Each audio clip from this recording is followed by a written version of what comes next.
آب. تو نه طعم داری نه رنگ و نه عطر. تو در وصف نمیایی. تو را میچشیم اما نمیشناسیم. تو برای زندگی واجب نیستی، خود زندگی هستی. تو در جان ما لذتی پدید میآوری که با حواس درک نمیشود. همراه تو توانهایی که از آنها دست شسته بودیم همه به ما باز میگردد. به لطف تو چشمه های خشکیده قلب ما پرآب میشود و جاری میگردد. تو که با این صفا در دل زمین جا داری، بزرگترین ثروت دنیایی و مرموزترین خواسته آن. ممکن است بر سر چشمه عذاب آلوده به منیزیم جان سپرد. ممکن است در 2 قدمی دریاچه آب شور مرد. و ممکن است با داشتن 2 لیتر شبنم آمیخته به املاحی جان داد.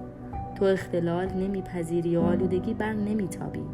تو الهه رمنده‌ای، اما در وجود ما سعادتی بی نهایت ساده میپرد.